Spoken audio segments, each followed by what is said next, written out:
आपने देखा होगा सीज फायर एग्रीमेंट हो गया है अब ईरान और अमेरिका के बीच में। तो अब आपको क्या लगता है कि अब भारत की जो सप्लाई चेन और स्थिति बदलेगी? और as a Muslim scholar and as a Muslim leader, how do you look at Iran position now? देखिए, ट्रंप के ऊपर कोई यकीन नहीं कर सकता। ट्रंप आज एक दोपहर सुबह में एक बात बोलते, दोपहर में उसको बदल देते, शाम में एक और नई बात करते।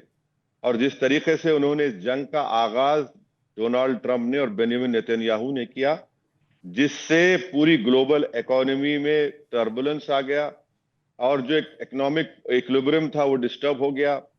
ऑयल और गैस के क्राइसिस से पूरा एशिया, खासतौर से साउथ एशिया परेशान हो गया।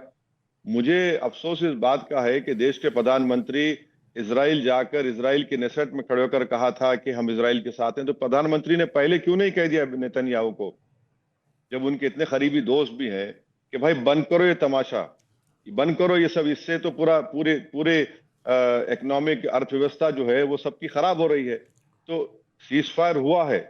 सवाल यह है कि क्या ट्रंप अपनी बात पर कायम रहेंगे, क्या इजराइल को वो रोक पाएंगे? क्योंकि इजराइल के लोग आज भी कह रहे हैं कि हम अपने मनमानी करते रहेंगे। वो तो एक जेनोसाइडल स्टेट है जिसने करीब 6 लाख फलस्तीनियों को, जो रेफ्यूजीज हैं, इजराइल ऑक्यूपायर है, उनको खत्म कर दिया, लेबनान पे बॉम्बिंग कर रहा है।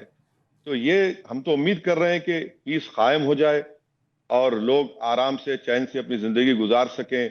और आप एक बात याद रखिए कि भारत के बहुत बड़ी तादाद में हमारे नागरिक गल्फ में रहते हैं, चाहे वो दुबई हो, जी। सऊदी एक अरब हो। करोड़ से ज्यादा लोग हैं। अब बहुत ज्यादा, और बहुत ज्यादा फॉरेन एक्सचेंज वहां पर आता है। अगर वहां की इकोनॉमीज को कुछ होगा तो डायरेक्ट हमारी जो जो जो रेमिटेंस है उस पे हमको तकलीफ पहुंचेगी। तो ये बहुत अहम मसला है। और सवाल ये है ना कि सर, आप देखिए कि हमारे 3 सी फेरर मारे गए, प्रधानमंत्री एक लफ्ज नहीं बोलते कंडेमनेशन का। आखिर क्या डरते हैं भाई अमेरिका से?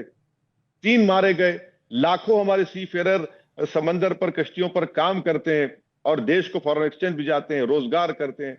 अब लाश मंगाने से हम लोग परेशान हैं।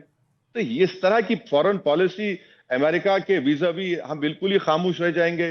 वो बोलेगा तेल ले लो, तेल ले लेंगे, मत लो, नहीं लेंगे। अच्छा, वो रूबियो का बयान देखिए, कोई उसमें अफसोस का इजहार नहीं है कि भाई आप कैसा मिसाइल मारते हो उनके ऊपर।